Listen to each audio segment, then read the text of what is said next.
Morning बच्चों। आज class 11th का सेकंड चैप्टर एटॉमिक स्ट्रक्चर का जो है तीसरा वीडियो लेकर के आया हूँ। आज हम लोग पढ़ेंगे alpha particle scattering experiment which was performed by Rutherford. Okay, the experiment was carried out in 1890। तो आइए हम हेडिंग लगाते हैं alpha Rutherford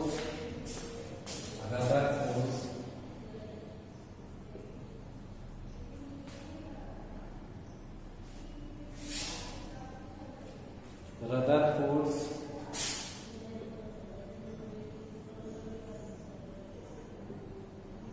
alpha particle scattering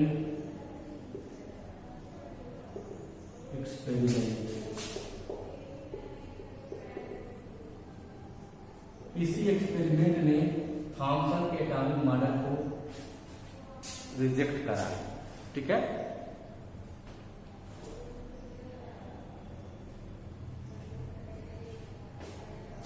तो यह एक्सपेरिमेंट बच्चों 1890 में परफॉर्म किया गया था।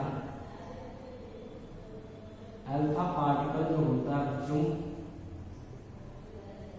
वह हीलियम का न्यूक्लियस होता है। उसमें 2 प्रोटॉन होते हैं, 2 न्यूट्रॉन होते हैं और 0 इलेक्ट्रॉन होते हैं। इतनी बात तो आप जानते ही होंगे।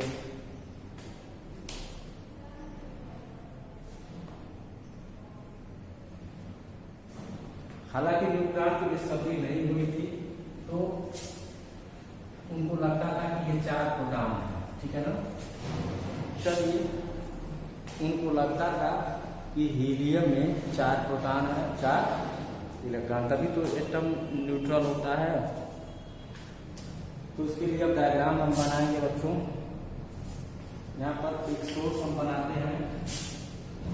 यह है आपका सोर्स, यहाँ पर रखा है रेडियम और यहाँ से निकलेगा, यहाँ पर हम क्या करके देते हैं गोल्ड फाइल। यह गोल्ड फाइल है बच्चों। यहां से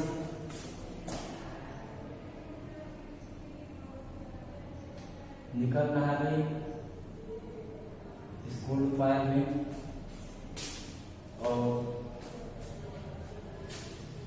यहां पर हम एक लगा दे रहे हैं चारों तरफ से। ठीक है, ये जो है बच्चों जिंक सल्फाइड इस पर कोटिंग किया हुआ है। जिंक सल्फाइड से कोट किया स्क्रीन है चारों तरफ से। ठीक है, तो ये अल्फा पार्टिकल जा रहा है, इससे अल्फा पार्टिकल यहाँ से निकलता है। ये क्या सोर्स, इस सोर्स में क्या रखा गया है, रेडियम रखा हुआ है।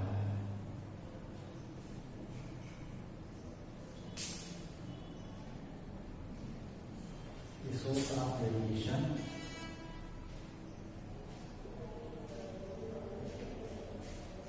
ये गोल्ड फाइल, थीन गोल्ड फाइल। यहां से बहुत सारे जो है रेज निकलती हैं, रिफ्लेक्ट ऐसी इस तरह से कुछ रेज जो इस तरह से निकल जाएंगी।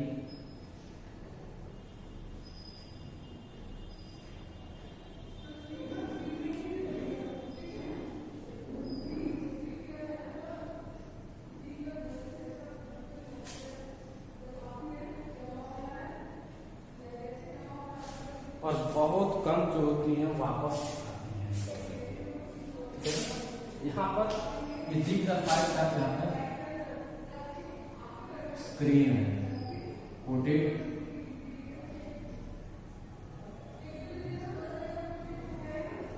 स्क्रीन बहुत महंगा एक्सपेरिमेंट है बच्चों। यहाँ पर हमने क्या रखा है रेडियम, यहाँ से अल्फा बीटा अल्फा पार्टिकल से निकल रहा है, निकल करके गोल्ड फाइल, 3 गोल्ड फाइल लिए हुए हैं, उसको पेनिट्रेट कर दे रहा है, पेनिट्रेट होकर के डिफरेंट एंगल से जो है वो क्या हो रहा है कि अल्फा रेस निकलना है। तो रदरफोर्ड ने इसमें ऑब्जर्व किया था। फिगर को ड्रा कर लेंगे, उसके बाद हम ऑब्जर्वेशन देख लेते हैं, फिर पोस्टुलेट बताएंगे। नोट करो, ड्रा करो फिगर। हो गया, चलिए मिटाते हैं।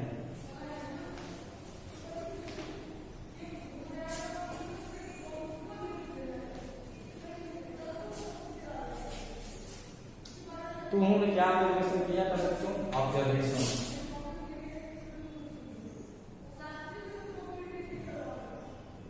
पहला ऑब्जर्वेशन का ये था कि नियरली 99.9% अल्फा पार्टिकल्स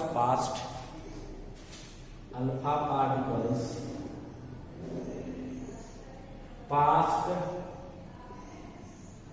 undeviated, उनमें कोई डेविएशन नहीं हुआ। दूसरा, some of the alpha particles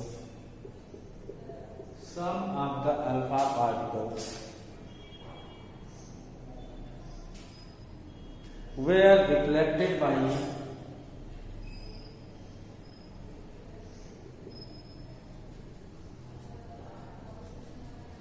small angles। बहुत कम अल्फा पार्टिकल जो थे छोटे छोटे एंगल से रिफ्लेक्ट हुए थे, कुछ very few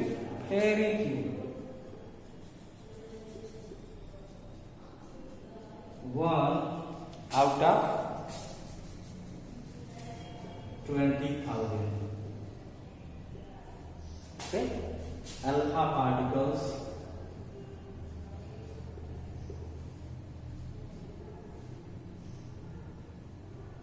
returns कैसे पता चला? पीछे की तरफ भी जो है वो उल्टा लगा था, ठीक है ना। रिटर्न्स बैक का मतलब क्या होगा? Deflected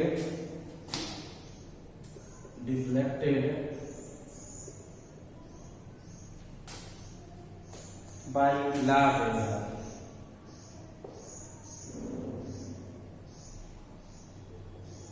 that is 180 degree. Okay, ये 3 ऑब्जर्वेशन उन्होंने देखा था।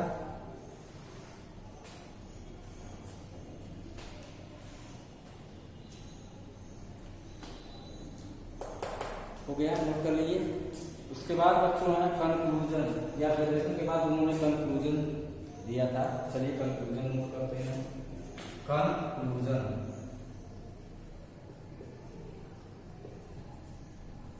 पहला क्या कंक्लूजन उन्होंने दिया था?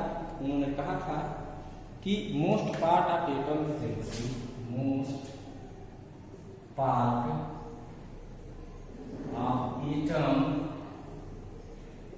Is empty. एटम का मोस्ट पार्ट जो होता है इम्पटी होता है, तभी तो 99.9% अल्फा पार्टिकल्स पास हो गए। दूसरा, पॉजिटिव चार्ज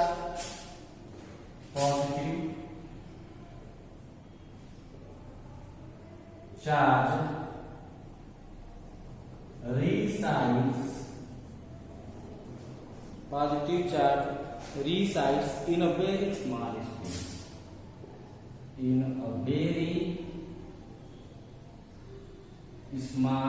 space, मतलब पॉजिटिव चार्ज बहुत छोटी दूरी में, कम दूरी में जो है पाया जाता है, इसीलिए बहुत थोड़े से अल्फा पार्टिकल डिफ्लेक्ट हुए स्मॉल एंगल से। चलो बच्चों, तीसरा कंक्लूजन उनका था the positive charge is very heavy. Positive charge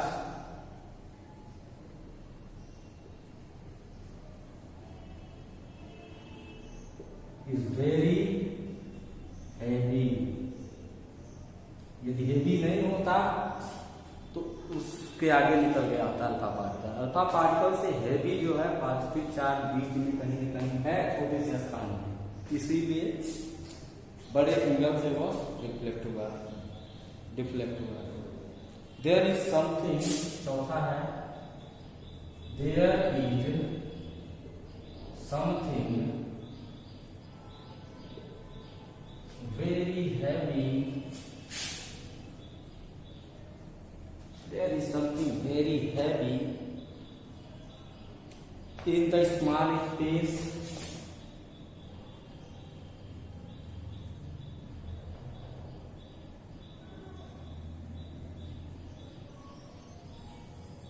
called nucleus। छोटा सा स्पेस होगा, उसको न्यूक्लियस का नाम दिया गया, इसीलिए इसको न्यूक्लियर मॉडल ऑफ एटम भी कहा जाता है, न्यूक्लियर मॉडल ऑफ एटम। तो कंक्लूजन में चलो बच्चों, मिटाया जाए, मिटाते हैं, उसके बाद हम रदरफोर्ड मॉडल का जो है हम पोस्टुलेट लिखवाएंगे। मिटा दें, चलिए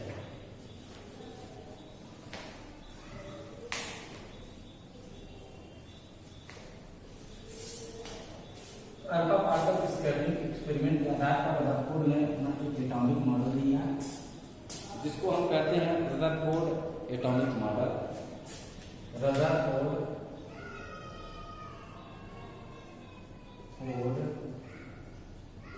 atomic model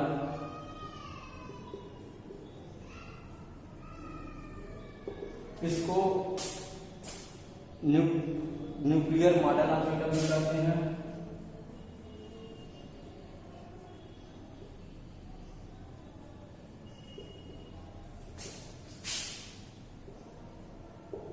solar system model of atom भी कहा जाता है, solar system model of atom भी कहा जाता है। तो कई सारे नाम हैं, चलिए कोई भी आपको आना चाहिए, ठीक है।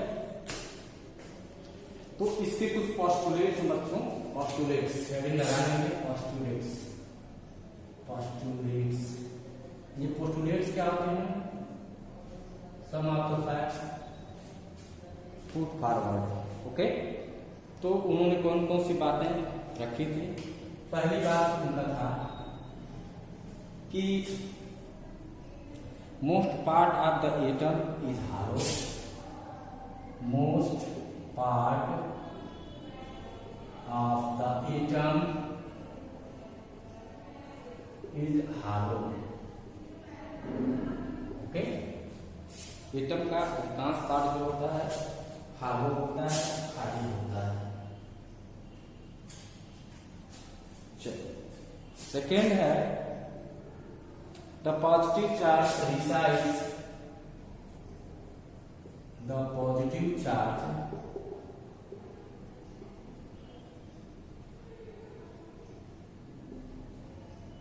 resides in very small space, in a very small space that is known as nucleus, that is known as nucleus। क्या बच्चों? तीसरा पोस्टुलेट है इनका the positive charge is heavy, the positive charge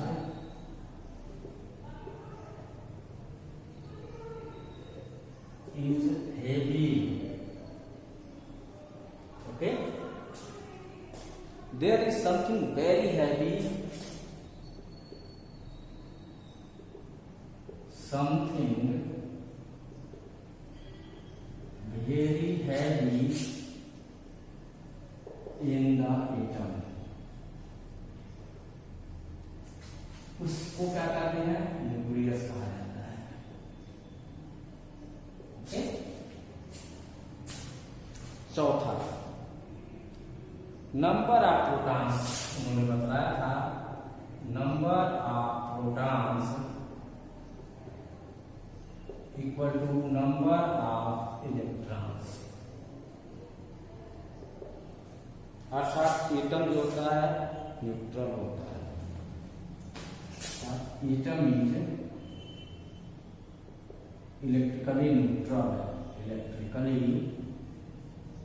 neutral. Okay, पांचवी postulate उनकी थी the size of nucleus. बहुत important है, size of nucleus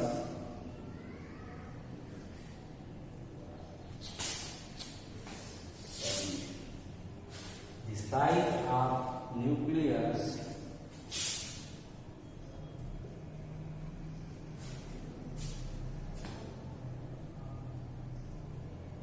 is very very small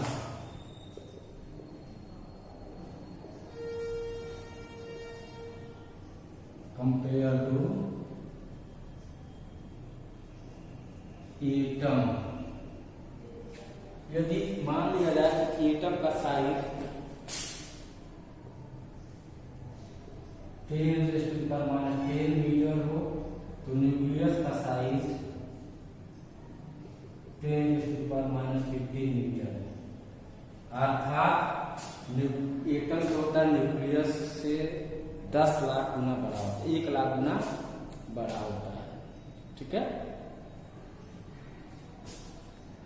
तो उसके बाद एक और उन्होंने पोस्टुलेट दिया था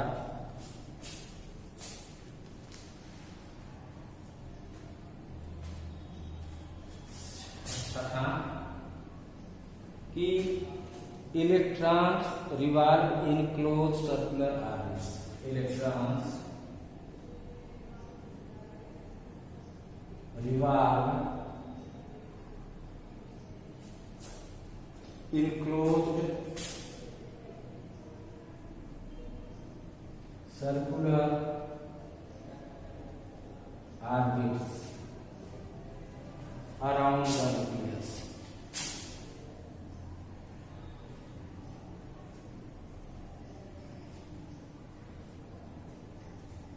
ठीक है,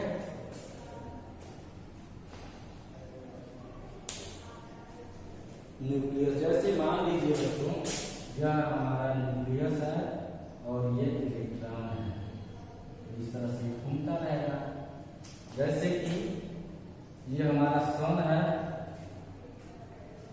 और ये हमारा अर्थ है, तो अर्थ भी तो किसी के सन के चारों तरफ जो है चक्कर लगाता है। यहाँ पर बहुत ही जो है समानता है, दोनों में बहुत ही समानता है। तो बच्चों ये इलेक्ट्रॉन न्यूक्लियस के अराउंड मूव करते हैं। क्यों? इलेक्ट्रॉन जो होते हैं न्यूक्लियस के चारों तरफ क्यों मूव करते हैं, या हमारा जो अर्थ है सन के चारों तरफ क्यों चक्कर लगाता है? Why the earth moves around the sun?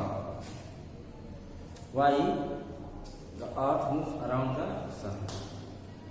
Okay, तो ये सब बताने के लिए जो है बच्चों, जब कोई भी ऑब्जेक्ट सर्कुलर पाथ पर मोशन करता है तो ऐसा करने के लिए उसके पास एक फोर्स होता है, उसको कहा जाता है सेंट्रीपिटल फोर्स। ठीक है बच्चों, तो इन केस ऑफ इलेक्ट्रॉन और न्यूक्लियस के बीच इलेक्ट्रोस्टैटिक फोर्स होता है। यह इलेक्ट्रोस्टैटिक फोर्स जो होता है सेंट्रीपिटल फोर्स के रूप में यूज किया जाता है। ठीक है ना, यहाँ पर जो सेंट्रीपिटल फोर्स इस इलेक्ट्रॉन पर लग रहा है उसका डायरेक्शन हमेशा न्यूक्लियस की तरफ होगा। एक्सेलरेटेड मोशन ये कर रहा है, ठीक है, उसका पाथ हमेशा डायरेक्शन चेंज हो रहा है। ठीक है ना, उसकी क्या कहते हैं, उसका डायरेक्शन हमेशा चेंज हो रहा है और उसका जो अमाउंट है मैग्नीट्यूड है वो चेंज नहीं हो रहा है। यहाँ पर अर्थ जो है वो सन की तरफ जो है अर्थ को सन जो है अट्रैक्ट करता है, ग्रेविटेशनल फोर्स अट्रैक्शन आप पढ़े होंगे। ये ग्रेविटेशनल फोर्स ऑफ अट्रैक्शन जो है सेंट्रीपिटल फोर्स प्रोवाइड करता है, जिसके कारण अर्थ जो है सन के चारों तरफ रिवॉल्व करता है। ओके बच्चों, तो सर्कुलर मोशन करने के लिए सेंट्रीपिटल फोर्स का होना आवश्यक होता है। किस फोर्स का होना आवश्यक होता है? सेंट्रीपिटल फोर्स का होना आवश्यक होता है। ठीक, अब है बच्चों, ये तो सोलर सिस्टम मॉडल हो गया या न्यूक्लियर मॉडल हो गया या जो कह लीजिए कि रदरफोर्ड एटॉमिक मॉडल। ये बहुत ही कुछ दिन तक तो चला, तो अच्छे से मजे में चला, पर जैसे ही मैक्सवेल, ठीक है ना,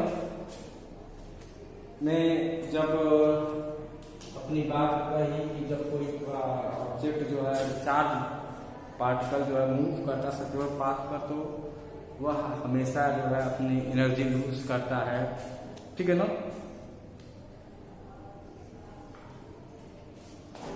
तो स्टेबिलिटी पर जब उन्होंने प्रश्न खड़ा किया तो ये रदरफोर्ड का एटॉमिक मॉडल जो है उसको आघात पहुंचा, ठीक है ना, और लोग उसे रिजेक्ट करने लगे। तो आइए failure of Rutherford atomic model.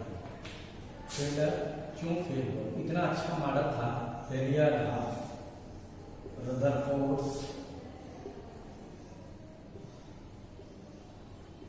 Atomic model.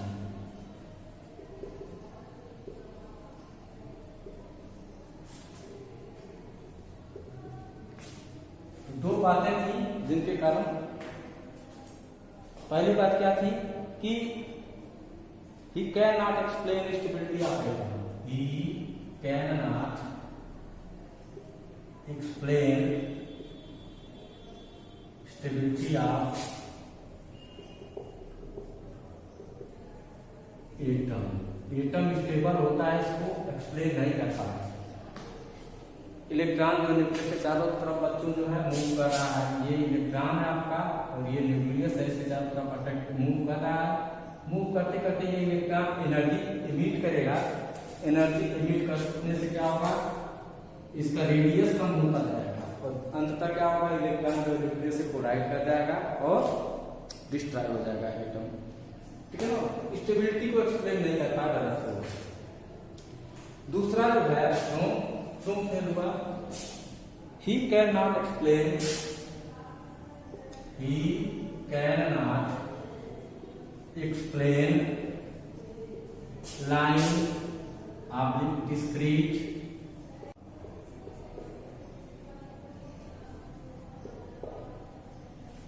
Discrete या लाइन स्पेक्ट्रम को वे एक्सप्लेन नहीं कर पाए। बच्चों स्पेक्ट्रम क्या होता है?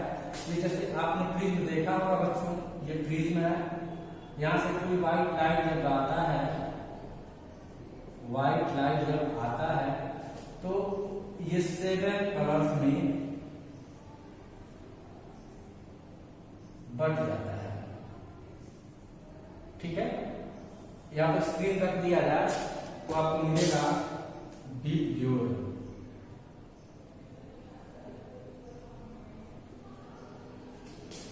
Violet, indigo, blue, green, yellow, orange, red, ठीक है।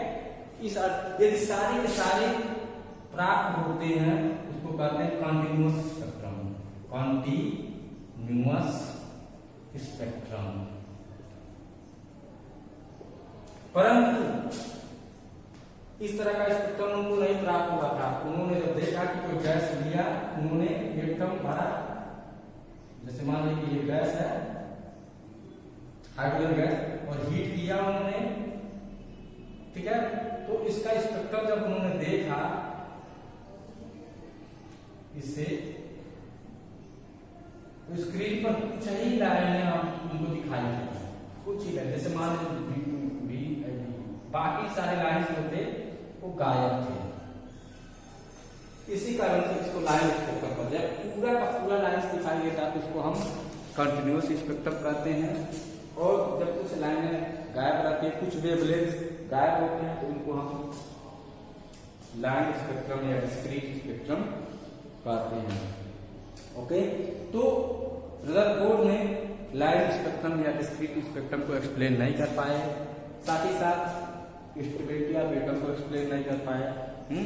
इसीलिए उनका जो है फेल हो गया atomic model. Okay, thank you very much.